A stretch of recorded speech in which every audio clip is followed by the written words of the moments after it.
নমস্কার। গল্পসঙ্গীর গল্পের আসরে আপনাদের স্বাগত জানাই।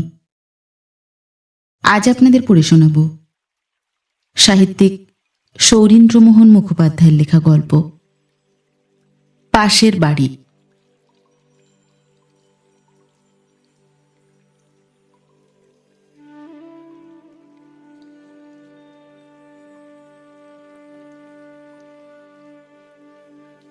সাত বৎসর পরে মেসের ঘরে মিস্ত্রি লাগিয়াছিল। বাজার করিয়া ফরমাস খাটিয়া মেসের কর্তার মন একটু পাইয়াছিলাম, তাই সুপারিশ আর মিনতির জোরে দক্ষিণ দিকের সিঙ্গেল সিটওয়ালা ছোট ঘরটায় বদলি হইয়া আসিলাম। 1 টাকা ভাড়া বেশি দিতে হইল, তা হোক, তবু এ ঘরে একটু হাওয়া আছে, গরমে পচিয়া মরিতে হইবে না। তাছাড়া একটু আকাশের মুখও দেখা যাইবে। যে ঘরে ছিলাম সে ঘরে জানালা একটা মাত্র ছিল, তার নিচেই অন্ধকার সরু গলি। হাওয়ার নাম তো ছিলই না। মাঝে মাঝে গুমশুনি ঝাঁঝের সঙ্গে এমন একটা ভ্যাপসানি গন্ধ উঠিত যে নিঃশ্বাস বন্ধ হইবার উপক্রম করিত। বাজার করিয়া আসিয়া নূতন ঘরে বিছানাপত্র পাতিয়া বসিয়াছিলাম। সেদিন রবিবার, কোনো তাড়া ছিল না। কাগজপত্র বাহির করিয়া বাড়িতে চিঠি লিখিতেছিলাম। স্ত্রীর অসুখ, ছোট ছেলেটাও মাসখানেক ভুগিতেছে। তাহার জন্য 1 টিন বার্লি আর কিছু বিস্কুট কিনিয়া পাঠাইতে হইবে। একবার বাড়ি যাইতে পারিলে ভালো হইত, কিন্তু পয়সায় কুলায় না। সেবারে বাড়ি গিয়া 2 দিন থাকিয়া আসিয়াছি। বাড়ি যাওয়ার মানে যাতায়াতে প্রায় 3 টাকার উপর ট্রেন ভাড়া লাগে, তাই মনে করিলেই যাওয়া চলে না। পূর্বে মাসে 1 বার করিয়া যাওয়া ঘটিত। এখন 4টি ছেলে মেয়ে ডাগর হইয়া উঠিয়াছে, সংসারে খরচ বাড়িয়াছে। ঘন ঘন গেলে অনর্থক কতগুলা পয়সা খরচ হয়, তাই তেমন যাওয়া চলে না। স্ত্রী অনুযোগ করিয়াছিল একবার গিয়া বাড়ির হাল দেখিয়া আসিলে হয়, তাই বুঝাইয়া আশ্বাস দিয়া এক লম্বা চিঠি ফাঁদিয়া বসিয়াছিলাম। কেরানি জীবনের দুঃখ যে কি, বিশেষ মার্চেন্ট অফিসের সামান্য কেরানির জীবন, তাহাই বুঝাইতেছিলাম। হঠাৎ নিচে পাশের বাড়ি হইতে কতকগুলা কণ্ঠস্বর ভাসিয়া আসিল। বালিকা কণ্ঠে একটা ধ্বনি উঠিল, এই দেখো সে মা, তোমার আদরের বউ কলতলায় পড়ে দাদা সেই ভালো চায়ের বাটিটা ভেঙে ফেলেছেন। অমনি সঙ্গে সঙ্গে কর্কশ কণ্ঠে তীব্র ভৎসনা জাগিল। হ্যাঁ, এমন বিয়েক্কেলে বাপের মেয়েও তো দেখিনি কোনো কালে বাবা। হাট জ্বালিয়ে খেলে ঢিঙ্গি মেয়ে কলতলায় পড়লো কি বলে বল দেখি? এ খালি হিংসে বইতো না, চায়ের বাসন নিত্যি ধোয়া মাজা। ভাঙ একটা, তাহলে আর ধুতে বলবে না। তা হচ্ছে না বাবা, এই বাটি ভাঙার খেসারত তুলবো এবেলার খাবার থেকে। মনে করেছো পার পেয়ে যাবে ভেলকি দেখিয়ে?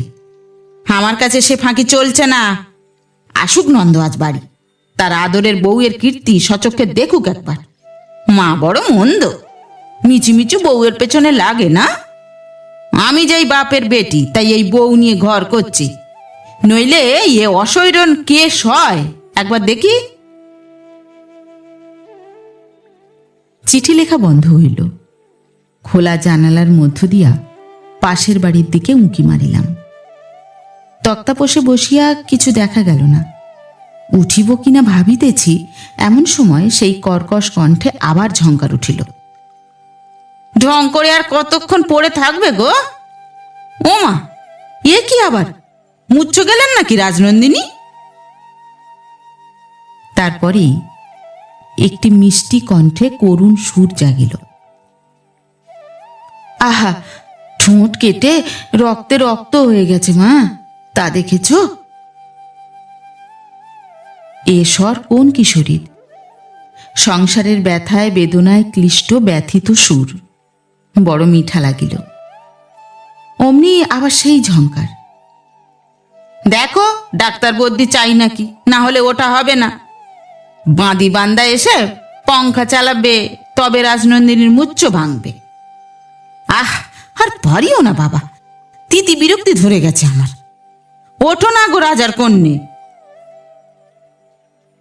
সেই কিশোরীর সুর তখন কর্কশ ঝংকারের উপর মিহি তুলি বুলাইয়া দিল। ওঠো তো বউ, দেখি। আহা, এসো ভাই, আমি ধুইয়ে দিই।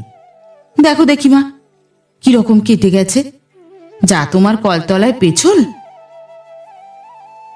মার কণ্ঠে আবার কাঁসর বাজিল। দেখতে হয় তুই দেখকে, অত আদর আমার দ্বারা পোষাবে না। ভালো আপুত, দামি বাটিটা ভেঙে চুরমার করে ফেললে। নন্দর আমার কত স্বাদের বাটি, কিচ্ছু রাখেনি, ভাঙবারও তারই বাঁচে। কিশোরী বলিল, মানুষটা কেটে রক্তারক্তি হলো, তাতে একটা আহা নেই। তুমি এক বাটির শোকে পাগল হলে মা? ও কি ইচ্ছে করে ভেঙেছে? ওসব থাক ভাই বউ, তোমায় মাজতে হবে না, আমি সব মেজে ধুয়ে দিচ্ছি। অমনি খুব চাপা গলায় মৃদু আর্তনাদের মতো একটি ক্ষীণ স্বর ফুটিল। না ভাই ঠাকুরজি, আমি মাজছি। না না না, ভারী রাগ করব আমি। তুমি সরে দাঁড়াও, আমায় মাজতে না দিলে আমি ভারী রাগ করব কিন্তু। এই বিচিত্র স্বরের দেওয়ালিতে কয়েকটি মূর্তিও আমার চোখের সামনে নিমেষে জাগিয়া উঠিল। কাংসকণ্ঠী এক স্থূল দেহী গৃহিণী, পাশে তার এক আহ্লাদী মেয়ে, প্রকাণ্ড উঁচু ঢিপি কপালের উপর চুলগুলা টানিয়া বাঁধা। ওদিকে কলতলায় ময়লা ছেঁড়া শাড়ি পরা কুণ্ঠিতা ভীতা বউ, আর তাহার হাত ধরিয়া দেবীর মতো সান্ত্বনাময়ী কিশোরী মূর্তি। কথাগুলার ফাঁকে ফাঁকে এমন একটি করুণ নাট্য জাগিয়া উঠিল যে আমার মন নিতান্ত ব্যথাহত হইয়া এই বিচিত্র স্বরের মালিকদের দেখিবার জন্য অধৈর্যে ভরিয়া উঠিল। তক্তাপোষ ছাড়িয়া জানালার ধারে আসিয়া দাঁড়াইলাম। পাশের বাড়ির উঠানের একটুখানি দেখা যাইতেছিল। কয়েকটা শাড়ির প্রান্তমাত্র চোখে পড়িল, আর কিছুই না। তারপর আরো কয়টা ঝংকার আর মিনতির সুর তুলিয়া স্বরগুলা স্তব্ধ হইল। চিঠি সারিয়া স্নান করিতে গেলাম। মনটা কিন্তু ওই পাশের বাড়ির উঠানের আশেপাশে ঘুরিয়া বেড়াইতে লাগিল। স্নান সারিয়া ঘরে আসিয়া মাথায় চিরুনি ছোঁয়াইয়াছি, আবার সেই কর্কশ কণ্ঠ বাজিল। ওই দেখ গে নন্দ, তোর সাধে সে চায়ের বাটি আদুরে বউ ভেঙে একেবারে খান খান করেছে। ছেলে নন্দ তীব্র ঝাঁঝে বলিয়া উঠিল, ভেঙেছে? আহ, রোজ রোজ আর পারিও না বাপু, কি করে ভাঙল? মার স্বরে কাঁসর বাজিল। ঢং গো ঢং, রাজনন্দিনীর কি ওসব ধোয়া মাজা পোষায়? তাই ভাঙলে, যে আর মাজতে বলবে না। আর কেনই বা মাজতে চাওয়া তা বুঝি না। আমার কি গতরে পোকা ধরেছে, না আমি মরেছি? আমি দাসী বাঁধি আছি তো, সব করছি যখন, তখন ওটাও না হয় ধুতুম। সেই মিহি সুর তখন বীণার মতো বাজিয়া উঠিল। ও কথা বলো না মা। না দাদা, বউ পড়ে ঠোঁট কেটেছে, বাটিটাও তাই ভেঙে গেছে। তোমাদের কলতলায় যে পেছল বাবু, দইবাত ভেঙে গেছে। ও কি ইচ্ছে করে ভেঙেছে? কথা দেখো না, বাটি ভাঙতে ও একেবারে চোরের অধম হয়ে আছে গো। বেচারি মরে আছে যেন, আর সেই মরার উপর মার খাঁড়া সমানে চলছে। তুমি এবার কোমর বাঁধবে নাকি? তারপর 1 মিনিট সব চুপচাপ। সুপুত্র আবার গর্জন ছাড়িল, দেখি সে ভাঙা বাটি। ভেঙেছে, দেখো, এর একটার দাম 10 আনা।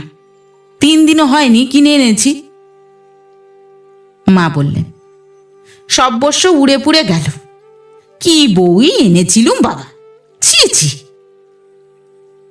মা, এ আবার সেই দেবীর কণ্ঠস্বর। দেবীর কণ্ঠের সুরে যেন আগুন ছুটিল। মা বললেন, তুই থামবি না, আর আশকারা দিস নে। শাসনের সময় শাসন করতে দে। দেবীর নাম বীণা, নামটা সার্থক হইয়াছে।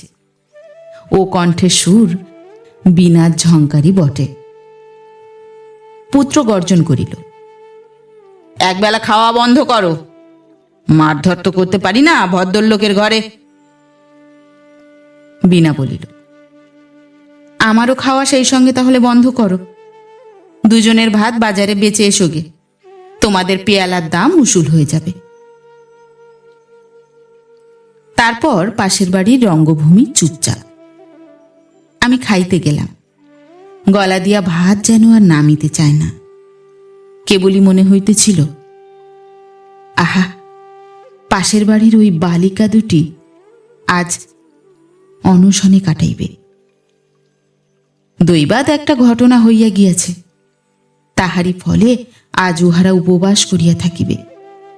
এমনই মানুষের অন্ধ হিংসা আর স্পর্ধিত অহংকার। আহা, ওই বেচারি বউটি, বাঙালির ঘরের অসহায়া বালিকা, এ কি কঠোর নির্মম নির্যাতনের ধারা রে তোর উপর! স্নেহ মমতার ধারও কেহ ধারে না।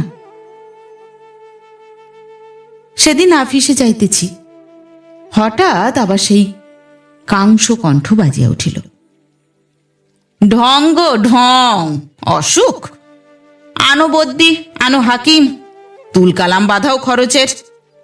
অসুখ তা হবে কি, দাঁতে দড়ি দিয়ে পড়ে থাকো। বীণা বলিল, ভয় নেই, আমি পয়সা দিয়ে সাবু আনাচ্ছি, তোমাদের খরচ করতে হবে না। আনিয়ে নিজে সাবু তৈরি করে দিচ্ছি। তোমরা গতর দুলিয়ে দশভুজা হয়ে অন্যের গ্রাস মুখে তোলোগে। ওকে না খাইয়ে আমি খাবো না। মা বলিল, তোর আদিক্ষেতা দেখে আর বাঁচি নে। অসুখ? সেই বেচারি বধূটির অসুখ হইয়াছে? ওই রাক্ষসের পুরীতে দুরন্ত চেরিগুলার বাক্য যন্ত্রণা আর সহস্র নির্যাতনে না জানি মুখখানি ম্লান করিয়া কিভাবেই সে পড়িয়া আছে। মুখে জল দিতে ভাগ্যে ওই বীণা আছে, নহিলে কি দশাই হইত। ইচ্ছা হইতেছিল চুপ করিয়া দাঁড়াইয়া শুনি চিকিৎসার কোনো ব্যবস্থা হয় কিনা। যদি না হয় তবে নিজেই গাঁট হইতে পয়সা দিয়া কোনো ডাক্তারকে উহাদের বাড়ি পাঠাইয়া দিই, দেখিয়া ব্যবস্থা করিয়া যায়। কিন্তু দাঁড়াইবার উপায় নাই। ঘড়িতে ওদিকে 9টা বাজিয়া গিয়াছে। অফিসে লেট হইলে মাহিনা কাটা যাইবে। কেরানির আবার পরের দুঃখে দুঃখ করা সাজে কখনো? মনের মধ্যে পাহাড়ের বোঝা বহিয়া আহারে গিয়া বসিলাম। তাড়াতাড়ি নাকে মুখে ভাত গুঁজিয়া কোটটা গায়ে চড়াইয়া বাহির হইয়া পড়িলাম। 10টা বাজিতে তখন আর 10 মিনিট বাকি। বেলা হইয়া গিয়াছে। যাইবার সময় পাশের বাড়ির দিকে একবার তাকাইয়া গেলাম। বাড়িটা দারুণ স্তব্ধতা লইয়া দাঁড়াইয়া আছে। আমার মনে হইল নানা নির্যাতনে কাতর ব্যথিত বাড়িখানা কি যেন এক অজানা ভয়ে শিহরিয়া স্তম্ভিত চিত্তে দাঁড়াইয়া আছে। সেদিন ফিরিতে একটু রাত্রি হইল।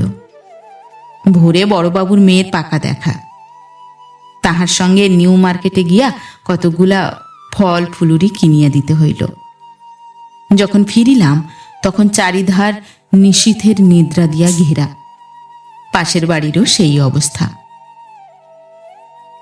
পরদিন ভোরে উঠিয়াই বড়বাবুর বাড়ি ছুটিতে হইল। সেইখানেই আহার সারিয়া অফিসে রওনা হইলাম। পাশের বাড়ির বউটি কেমন আছে জানিবার জন্য সারা দিন প্রাণটা অস্থির হইয়া রহিল। অফিসে কাজকর্মের মধ্যেও ওই পরিচয়হীনা বালিকার রোগ কাতর ম্লান ছলছল দৃষ্টিটুকু আমার আশেপাশে বেদনার ঝড় তুলিয়া যেন ঘুরিয়া ফিরিতে লাগিল। তাহার বেদনা ছুঁচের মতো বুকে বিঁধিতেছিল। ফিরিবার পথে 2টি বেদানা ও কিছু আঙুর কিনিয়া লইলাম। ভাবিলাম পাশের বাড়ির কাহাকেও ডাকিয়া বউটির জন্য পাঠাইয়া দিব। তবু বেচারি মুখে দিলে একটু তৃপ্তি হইবে। কিন্তু কি বলিয়া পাঠাই? একরকম পাগলের মতো ছুটিয়া বাসায় ফিরিলাম। গলির পথে তখন গ্যাস জ্বালিয়া দিয়াছে। মেসের কাছে আসিতেই সুরলয় যোগে একটা তীব্র ক্রন্দনের শব্দ কানে আসিল। ও গো মা গো, আমার ঘরের লক্ষ্মী, ঘর ছেড়ে কোথায় গেলে মা? বুকটা ধড়াস করিয়া উঠিল। তবে কি, যা ভাবিয়াছিলাম সর্বনাশ হইয়া গিয়াছে। ঠিক সন্ধ্যার সময় পাড়ার গৃহে গৃহে যখন শঙ্খরোল উঠিয়াছে, তখন সেই বেচারি বালিকা সংসারের শত অত্যাচার, শত নির্যাতনের পাশ কাটিয়া সকল যন্ত্রণার হাত এড়াইয়া বাঁচিয়াছে। মেসের সদরে খানিকক্ষণ দাঁড়াইয়া রহিলাম। পাশের বাড়িতে গুঞ্জন ক্রন্দনের ফাঁকে ফাঁকে সেই রাক্ষসী শাশুড়ির তীব্র ক্রন্দন জাগিয়া উঠিতেছিল। ও গো আমার ঘরের লক্ষ্মী, ঘর আধার করে কোথায় গেলে মা? ও বাবা নন্দ রে! রাগে আমার আপাদ মস্তক জ্বলিয়া উঠিল। মনে হইল এখনই ঝড়ের মতো ওই বাড়ির মধ্যে ঢুকিয়া ওই রাক্ষসীর কণ্ঠ সবলে চাপিয়া ধরি, প্রচণ্ড প্রহারে তার ওই নির্লজ্জ শোকাভিনয় একেবারে জন্মের মতো বন্ধ করিয়া দিই। বেদানা আঙুরগুলা দ্বারের সামনে রাখিয়া দিলাম। মরণ পথযাত্রিনী বালিকার উদ্দেশ্যে বলিলাম, দেবী, তোমার দুঃখে গলিয়া তোমারই উদ্দেশ্যে এগুলি নিবেদন করিলাম। বড় জ্বালায় জ্বলিয়া তুমি চলিয়া গিয়াছ। প্রার্থনা করি মরিয়া সুখী হও, শান্তি পাও, তৃপ্তি পাও। উপরে আসিয়া জামাটা খুলিয়া দড়ির আলনায় ঝুলাইয়া দিয়া শুইয়া পড়িলাম। বিনার কথা মনে হইতেছিল। বেচারি শোকে দুঃখে অভিভূত হইয়া ঘরের কোণে কোথায় উপুর হইয়া পড়িয়া কাঁদিতেছে। শোকের এই বিরাট অভিনয়ের মাঝখানে কে আর তাহাকে দেখিতেছে? ইচ্ছা হইতেছিল তাহার শ্রান্ত বেদনাহত শির এই কোলে তুলিয়া লইয়া বলি, কেন কাঁদছ বোন? সে যে মরিয়া সব জ্বালা জুড়াইয়াছে। এ তো তার মৃত্যু নয়, এ যে মুক্তি, মুক্তি। কিন্তু তা বলা চলে না, বলিবার অধিকার নাই। আমার দুই চোখে অশ্রুর সাগর একেবারে উথলে উঠিল। কতক্ষণ পড়িয়াছিলাম জানি না। হঠাৎ ও বাড়ির সেই রাক্ষসীর কণ্ঠে আবার তীব্র ক্রন্দন জাগিল। ও গো মা গো, ও আমার ঘরের লক্ষ্মী, মায়া কাটিয়ে কোথায় চললে মা? কি দুঃখে আমাদের ছেড়ে গেলে মা? ও গো আমার ঘরের লক্ষ্মী, আজ কোথায় চলল গো? ধর্মরিয়া উঠিয়া নিচে আসিলাম।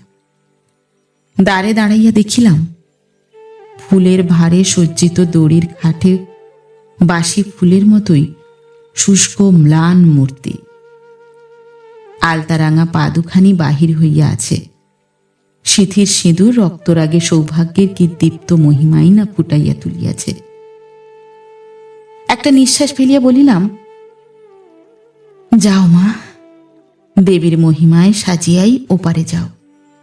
সেখানে গিয়া ও সিঁদুর মুছিয়া ও আলতার রং ধুইয়া বিশ্ববিধাতার কাছে এই শোকের ভণ্ডামির খোলস ছিঁড়িয়া নির্যাতনের নালিশ করো গিয়া। আর মিনতি জানাইও, বাঙালির ঘরে যেন বউ করিয়া তোমার মতো কচি কচি মেয়েদের তিনি আর না পাঠান। হরিবোল বলিয়া বাহকেরা খাট লইয়া চলিয়া গেল। নন্দ হাউ হাউ করিয়া কাঁদিতেছিল।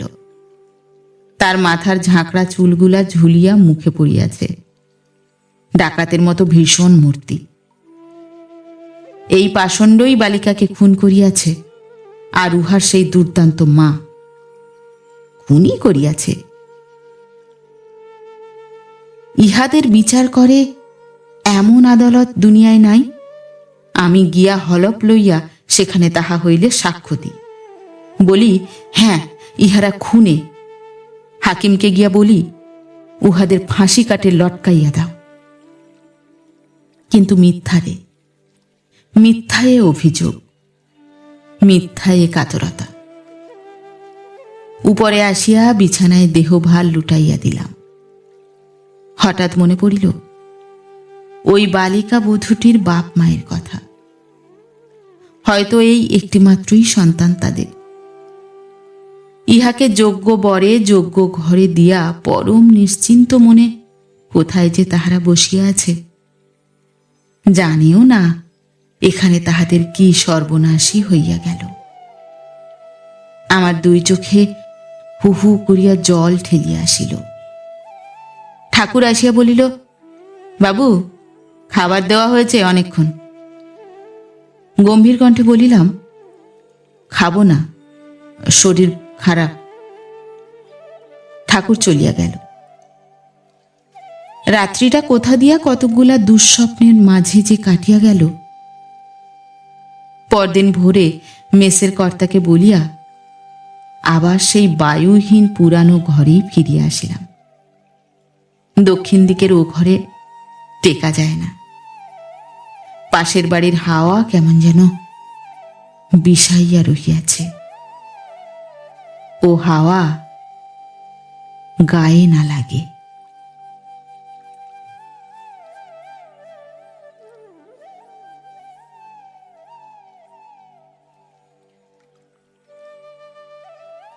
নমস্কার। নতুন একটি গল্প নিয়ে খুব শিগগির ফিরে আসছি। ততক্ষণ সবাই ভালো থাকবেন, সুস্থ থাকবেন।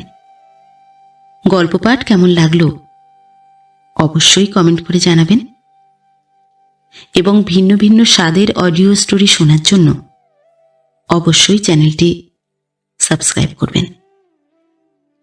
ধন্যবাদ।